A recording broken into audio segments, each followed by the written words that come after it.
Welcome and thanks for joining us today. I'm Jackie Sabin, your host of the Engaged at Any Age Summit, and today we have the enchanting Stephanie McWilliams. Stephanie, thank you so much for being here. It's an honor to have you on the summit. Oh, this is going to be a lot of fun. I know we've already been chatting, so we're already geared up. So. Yeah, you're really an inspiration to me, and I asked you to be on the summit because one of the things about getting engaged at any age, it's not just one thing, it's many things, and you are such a beautiful role model for women, and I want to share with the audience really briefly what you do so they get a better understanding where you're coming from. So you're the founder of Unstoppable You, and you're an intuitive business mentor. You're an international speaker and the former host of HGTV's Feng Shui. That sounds cool. And the author of Your Space for Success. And you show women entrepreneurs how to radically up-level their businesses and their lives with a mix of intuition, practical savvy, and spiritual sass. I love that. And your mission is to help women live out 100% of their life's purpose so they can change the world and reap the financial rewards they deserve. You go, girl. I love it. And so as a business coach, and you're an intuitive business coach, how did you tell us your story, how you got started in this, and maybe talk a little bit about your relationship. And I know that anything you share is going to inspire us in step that our audience is in. Oh gosh, well we could talk for like 4 hours with what you just asked me. There's so many like, how did you get here stories. I'm like, which topic do you want? Oh, in terms of the business piece, and it's kind of an elaborate story, and I'll see if I can actually give a concise version of it, maybe. Not my best quality, let's say. But I really started in life struggling a lot. And I had somebody interview me the other day, and she's like, oh, well, you know, make sure everybody watching knows that, you know, not everybody's going to be this, like, giant risk taker you are. And I'm like, after I got off, I thought, I'm a big freaking weenie. I stall for decades and then all of a sudden take a leap and it looks really fabulous. But it's really important for people to know that, like, I struggle with all this stuff just like anybody. There's not one client I've ever worked with that I couldn't relate to everything they were going through. And that's why I love teaching women how to not only build businesses, but I have another component of my business of really just helping women and step into their power and live the life they were meant to live. That at the end of the day is what, you know, totally turns me on. And so I went through just, you know, decades of depression and struggle, and it was seemed like an endless nightmare.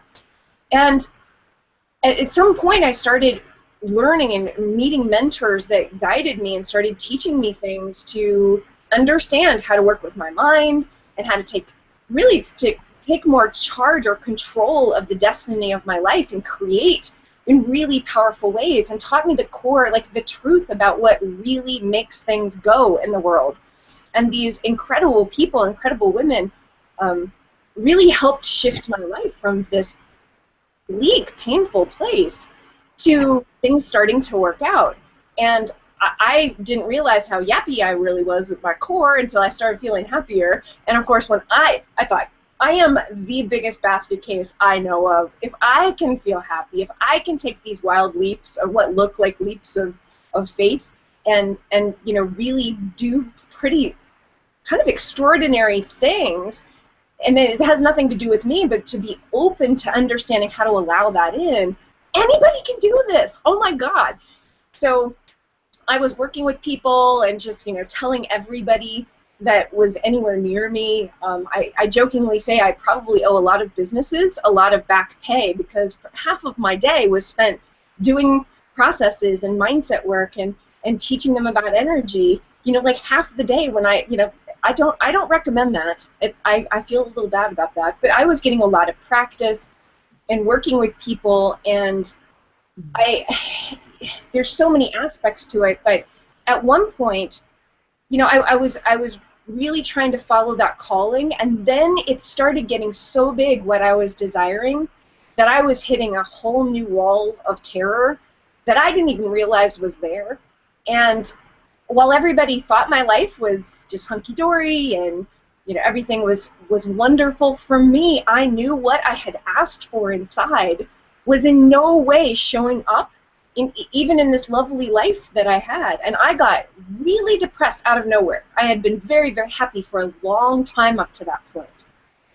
And I never realized the component with a lot of depression of it not being this thing, this black cloud. It is a not living up to who we really are, not following the inspiration, the intuition, the passion that is flowing through all of us 24/7. And when we block that, it creates nasty, nasty ramifications.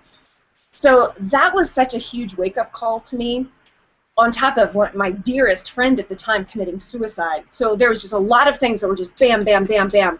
Wake up, wake up, wake up, wake up. And I realized it was kind of a, not to sound dramatic for dramatic's sake, but it was really kind of a life or death moment for me. It was, I am going to tank, or I'm going to choose to follow this crazy calling that I'm on. I really didn't feel like I had a choice. And so people could call me brave, but I'm like, no, dude, like I had no other option. I'm not built to do the kind of in-between thing. And what's kind of fun is the business piece. Right when I landed my show, and a lot of things came to me, and I really realized how I had not fully aligned my energy yet to the real potential that I had stepped into. At the same time, which I actually hadn't even told you this, I love that we're doing the summit, you're doing the summit on relationships, because the very week that I finally got it, that I don't know what I'm doing. I was trying to lead my life. I was trying to make things work. I was efforting and pushing and striving harder, and it wasn't working. And I got down on my hands and knees, and I'm not a religious person, but it probably looked like I was if anyone was watching, and I was like down on my hands and knees, sobbing, asking, please, like whatever is out there, I give up. Like I get that I don't know the answers. I will be your freaking puppet. I will do whatever you say. And I'm always talking about how I was telling them very specifically, I swear to you, if you tell me clearly that I should go work at Walmart, I will be the best freaking Walmart person you have. I will be the greeter beyond greeters. It will be fabulous. I will do it joyfully. And if you call me into something that scares the bejesus out of me, I will step up to the plate. And I vowed that day after day after day. At the same time, and what only kind of a handful of people know, and this is the first time I've really talked about this too, because most people are asking me about business. That same week, while I was down on my hands and knees sobbing, I also I had been in a relationship, really the first real relationship of my life. I was in my 30s, and it was not going well. And I'll tell you about that in a second because it's such a cool story. And I started asking, because of an exercise a woman had beautifully taught me, and I'll share that with you guys in a minute. I started picturing and seeing, not wanting for it, but I started imagining it as if it was happening to me in that moment, the very most core important things for me in relationships. And every moment to my life led up to that. And a week and a half later, not only within the same week did I meet my producer out of nowhere and land this television show when I had no experience. I had taught 3 women at my kitchen table 3 times. That is it. And I mean, I'm a very self-conscious, very kind of nervous person, kind of innately. So that was a wild blast, and I could talk about that for hours of the things that I learned about myself through that. But I also met my partner that I have been with now for 9 years. And it was when I got myself straight and clear and aligned and really clear on what the most important things are in relationships, which I had not known until I was in my 30s, that things just fell into place at lightning speed, exactly what I had asked for. And so I'm kind of excited because no one's ever interviewed me really about the relationship piece, but it is a topic that, while a lot of my business is for entrepreneurial healers and coaches and things, every one of them, I think, I have had a major, at least one major relationship, come to Jesus conversation with them. And I have watched so many of them save their marriages. I have watched them get married finally, to wonderful people and stop stalling, stop thinking that something better was going to come along when they were sitting with Mr. Wonderful. I watched people, get out of lousy relationships and finally find people. And so it's been this kind of little secret fun thing of watching my clients get these results in a lot of other areas. So what you're doing is so important because, being happy with your love relationships it's such a beautiful component to what makes up life. And it's very easy, in my world at least, to get very consumed by business. And just knowing that my partner's there, and that's, a solid, beautiful thing in my life is just, it really makes the rest of this a lot easier. So. Absolutely. And so. I think I mushed it all out there. Now hopefully it means you said one word that really stood out to me, and that's allowing. So what is it that you did, and is it allowing and alignment, and how did you do that? Because we want that inside scoop. I was the little girl on the playground. Because if you looked at my astrological charts from whatever astrological things you do, if anybody intuitive would read me, there is some extreme weird mojo going on with me. So I was a little girl who really thought if I kicked a little boy, he would think I'm pretty.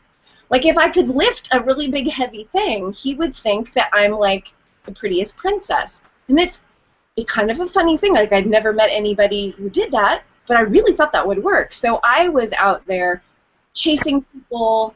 I can be very obsessive around everything, so let it not be around relationships.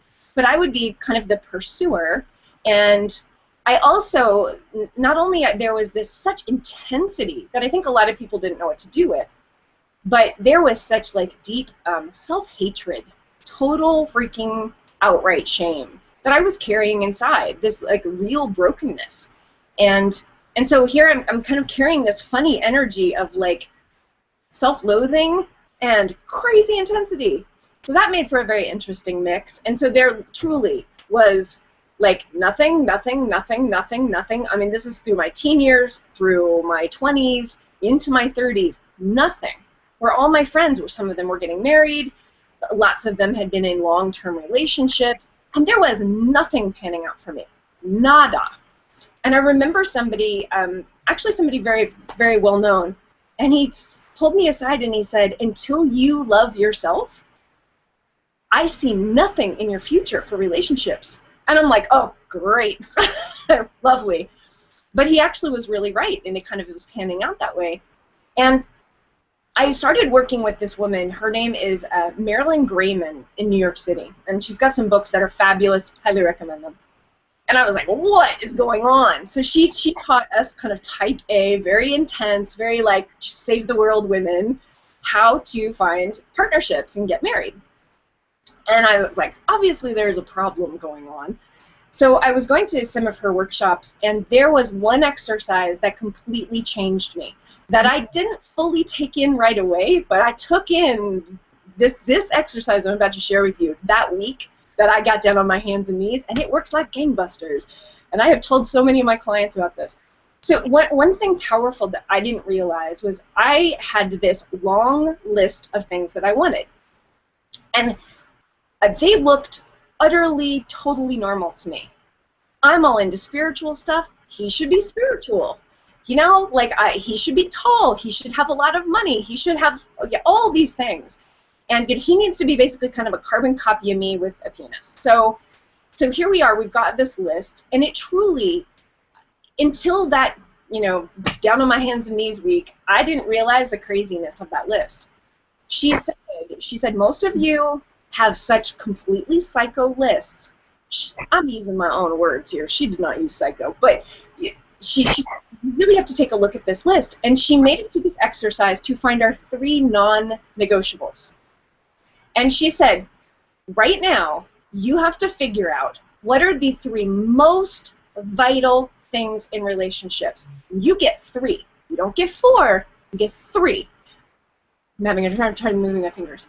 And I was like, 3?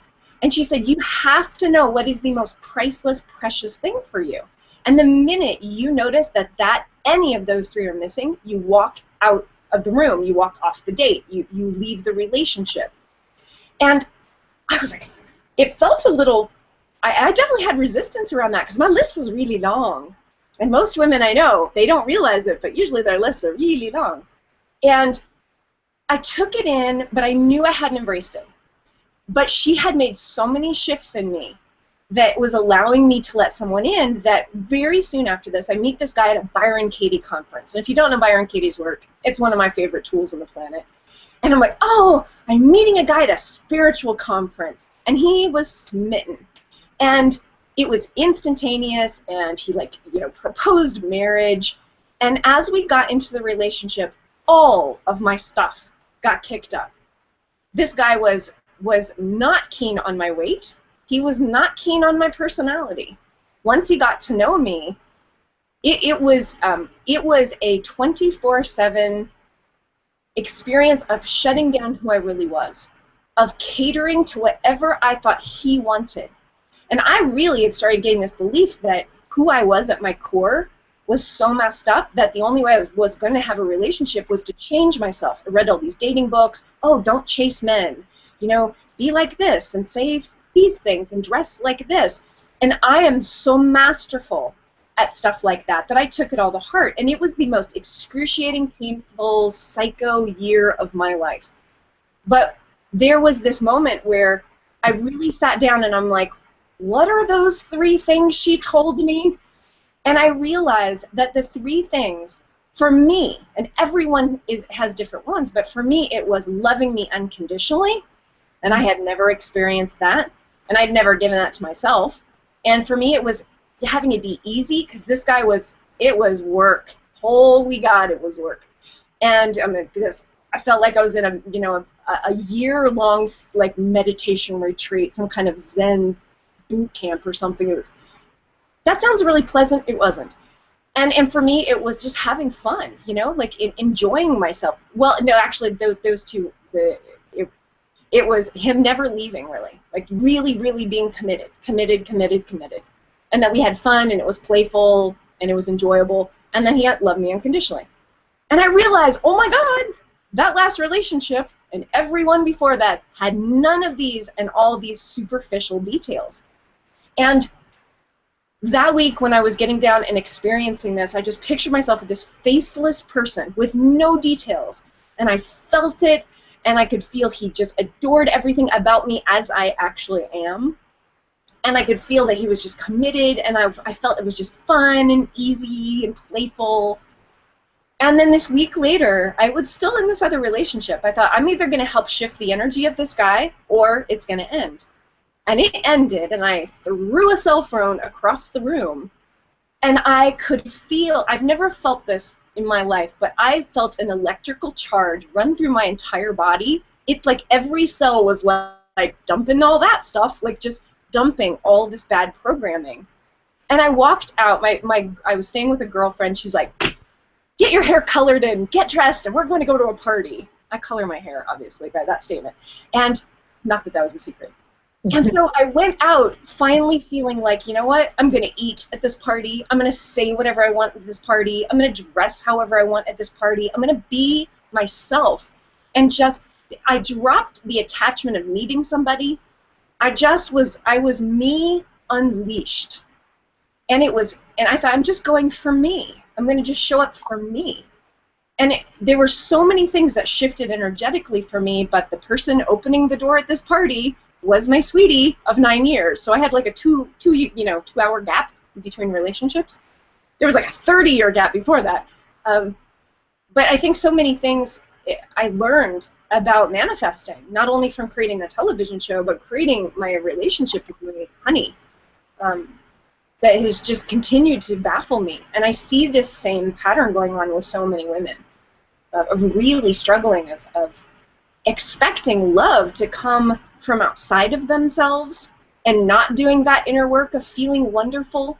So then they project all these expectations onto these poor men. They're, us expecting them to fill every need and to make us happy 24/7. That is something I don't want somebody putting on me. And when we really just live our lives and do what we love and adore ourselves and live with passion and are as happy as we could ever imagine in our dream relationship right this very freaking second, then things just start working out. And then we cut them a whole bunch of slack too, because we don't have this crazy laundry list. We're not feeding ourselves outside of ourselves, because if you do, even if you find this dreamy man who can magically fulfill all these things, at some point he's not going to be able to. He's going to have a bad day. Somebody in his family will die. He'll get sick. He'll get hit by a bus. Something will happen. And we want to be in an empowered place where we're really full, and then we attract, like moths to a light outside. Just things just come. And I was the queen of efforting and making and forcing. And not only with what works with work, works with love. There is no difference. There's no difference. What we do, we do. How we see things, we see things. And so anyway, there's lots more I could say about that, but. Well, you said a lot. It really makes sense. The self-love and just allowing things to unfold instead of like pushing. I think that we all get caught up in that, our busy lifestyle, and it just becomes habitual to keep going and expecting us to be able to just make it happen, so to speak, when in reality it's not until we relinquish that need to control that things start to come into our lives. And I love that you said the self-love key. And then the three things. So now, did you just consciously sit there and whittle it down from a list, or what was your process to come up with the three things? Did you just have an aha moment, or? Well, they actually did come pretty quickly, but my mind started coming in, well, wait a minute. Well, what if he's broke? Well, we want money. Like, my mind is like, it's like a little, right. Yep. Colleague speaking up. And they're like, we need him to have money, don't we? And so I had to sit with that. I'm like, oh, there's a desire there. There was definitely a desire. There's still a desire, a huge list of desires that I still hold. But it's not fair of me to put that onto my partner. And because no human being can fulfill them. If anybody did that to me, which I got that, my previous relationship was that. He had a long laundry list, and he was making me try to fit into all of them. And I was like, oh, yeah. So I had to keep, I'd take my three, and then I'd insert a new one. And I'm like, can any of these three go? Well, are any of these three less important than, like, having money? Oh, so I picture myself with somebody rich who wasn't really committed to me, or who didn't really love me unconditionally, or who wasn't easy and fun to be around. And I'm like, oh, get rid of the money. I can make the money on my own. Like that, if it comes, great. If it's the icing on the cake, awesome. But I obviously do not need the money piece. And so then I still play this game. Anytime my mind kicks in, it's so not helpful details. What was funny is my boyfriend, because I was picturing somebody faceless, and I was only focused on those three things, he has not one day in 9 years not had those three things. That's not one day. But he's a short guy. He's shorter than me considerably. He had a New York accent, which I always joked about. Like, I'm never going to date somebody with a New York accent. I love New Yorkers, by the way. Like, he has long hair. I thought I had a different kind of type. And it is outrageous to look back, and I see this with so many women, of putting these stupid details. Like, what do I really want? Do I want this kind of clean-cut, tall, rich guy who has nothing that brings my heart fulfillment, that makes my body relax, that makes me feel loved and safe and wonderful? And so I constantly, and the three haven't changed for me in 9 years, although they could. I'm always open to that. But I constantly am inserting new things. I'm like, what about that one? Like, no, not really that important. And it is so easy to get stuck in the details, or focused on what we don't want. That's another huge thing, too, of like getting in that habit over time, being with somebody, of just getting lazy with our thoughts and focusing on what we don't like. And I have to constantly do that work of, wait a minute, okay, I can choose. I got a choice. I can look at this side of the coin. That will make me want to kill somebody. Or I can look at this side of the coin that makes me really, really happy and makes me love everybody. So I have that choice, and we have forgotten that we've got that power. And it's so easy to take that slippery slope into one day waking up going, I can't see anything good about this person, just because we didn't know that we had that power all along. I don't care who anybody's with. We can find the most extraordinary things about them. And it is our job to feel that love. It is our job to love someone. It is not theirs. It never has been. It never will be on any planet. Well, maybe there's another planet where that works, but I don't want to go there. So it's educating ourselves on the truth, which I think a lot of us, I mean, I watched a lot of Disney when I was little. I had a lot of Disney books. I had a, call it the Disney disease, basically, but it's not just, it's all these stories, these fantasies of what relationships are like. And once we realize, just because our partners maybe, I'm just kind of thinking through, these things are just kind of popping into my mind of stuck places that I've been in and I see women in, where we are, oh shoot, and I shouldn't have said that because it just broke my concentration. Oh, but I see this a lot too, and I've felt this of, oh, well, you know, we need our partners to be on board with everything we love. And if they don't agree with something, if they don't want to do things a certain way, then I can't have it. No, you can have whatever you want. You know, you can attract a partner who, like, I'm a vegan. My boyfriend, you know, would probably just rip apart. He loves meat. Let's just put it that way. And you know, we have so many differences. He's not really that into the spiritual stuff.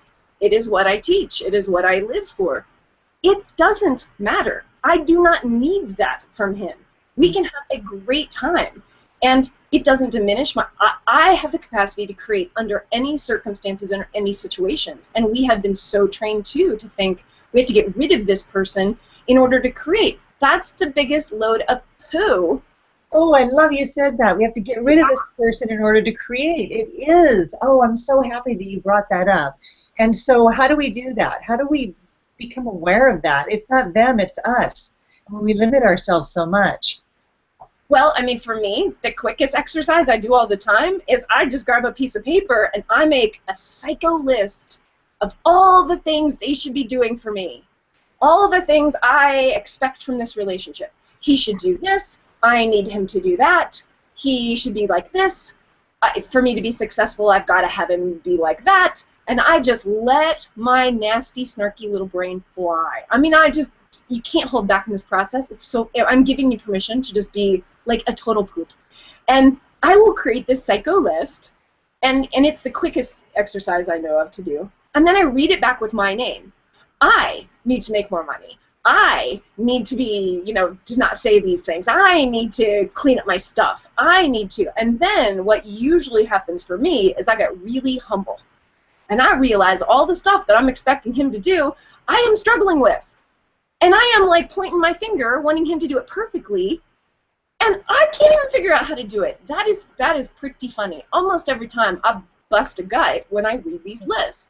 But even if it's something that I am perfect at, which I have yet to see on my list, but it could happen, it's really like it's our job.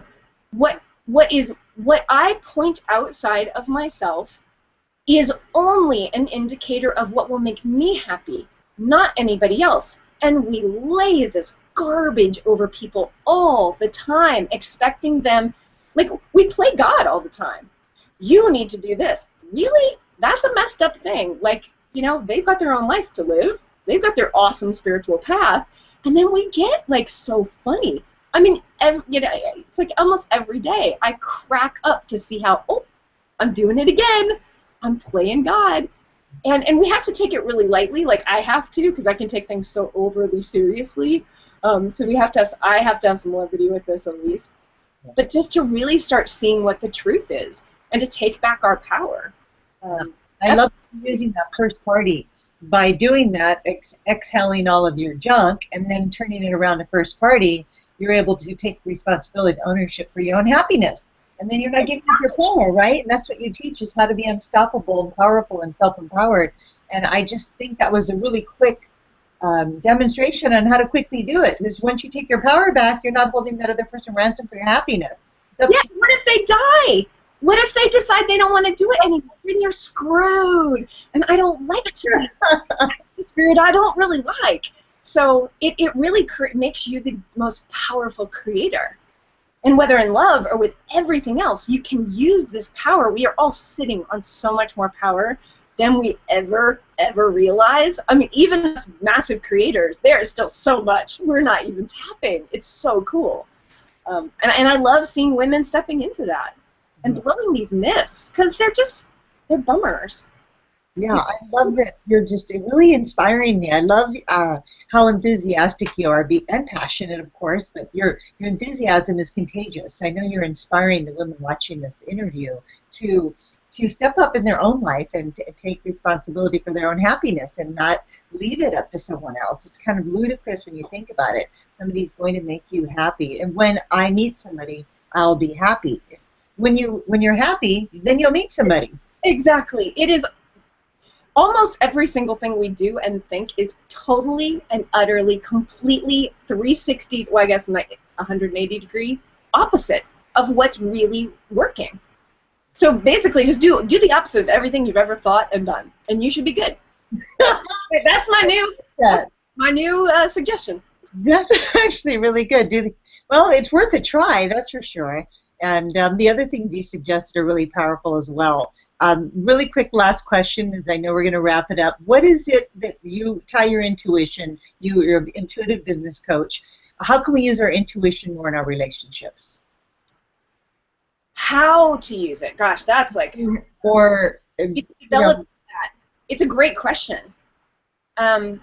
It's important to know that I think educating yourself on what intuition even is, I think, is probably the starting place, and that'll be a part of the free gift, so everybody will have a really nice starter package.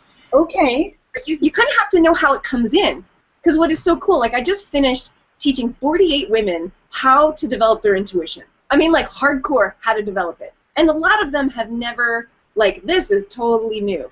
But the first thing we had to do was to teach them it comes through in ways you didn't realize. You're expecting it to come through in a certain way, and it is way more subtle and right there in your face than it's like too easy. And so you have to understand how it comes through. But once you do, I mean, there's steps, and again, I think that it'll be covered really fully in a part of the gift that I'm giving everybody. But once you know how to access that, which we're all using it all the time anyway. I mean, it's ridiculous. Every passion, like the passion I'm feeling right now, I'm just like pulling source energy through me. It's like so fun. You know, every desire, every interest we've ever had, that's intuition talking, but you can make it really specific. It is so cool. So you've got this amazing tool to get answers to anything at any time. I mean that in all sincerity. But then one of the most important things, at least for me, is as I've learned to fine-tune my intuition and really use it, at those moments where we all have them, where you're just like fed up, where I'm just like, this must be all wrong. I've been wrong all these years. This is not the relationship for me. I'm so mad today that I can't see straight, and I've just got my panties in a massive twist. And then the mind just takes over. When you learn how to access intuition, you can get the straight scoop, because sometimes women are in a relationship that's not serving them, and they refuse to let the mind see that. Or the mind will refuse to let that intuition bubble up. And then the opposite's true too. I see so many, more often, I see women trying to ditch wonderful men who've got the top threes. That is like a really rare, wonderful thing to find your top threes. And they want to get rid of him for some crazy reason because they're in their mind again. And when you can tap into intuition, it can show you very clearly, however you receive intuitive information, that you're crazy. And it's saved me in business so many times, in relationships so many times, with my honey so many times. If I had not developed my intuition and learned all this stuff, I don't think we would have lasted a week, because I would have gotten in the way. I would have wrecked something so good. And I see it all the time with other women, and it pains me, because love is, at the end of the day, love is what creates a business. Love is what creates relationships. Love is what creates families. It is at the core of everything. And I just want more of it. For me, for everybody. So I hope that was an answer. Yeah, it was a great answer, and it's a perfect little teaser for our audience to take advantage of this wonderful free gift that you've created. Tell us a little bit about it, and don't worry about the link, because that's right on this page where the interview is. all they have to do is click here, and then they'll be able to go to your free gift. So thank you. Tell us about it a little bit more. I'm excited. Oh, okay. Let's see if I can make this a short one. I'm an overgiver. I've embraced it. It's fine. But this is something that I give away only when I'm doing interviews, and it's a special bundle that I feel kind of will answer something for everybody. And if you're interested in the business piece, or you've been pondering, starting your own business, especially healers and coaches and things like that, and women that are service-oriented, I have got a lot of trainings. Really, I love making things simple. I love making them fun. I love making them so you can wrap your head around it really easily, very complex things. So there's a lot of business building tools. But I know a lot of you are interested in more of the love relationship piece. So there is a whole training on how to manifest. Really, what were the steps of helping get my energy into check so that I could create a television show or create my boyfriend, or maybe he wouldn't like me saying that, but I created him. I know what you meant. You created the life that you have.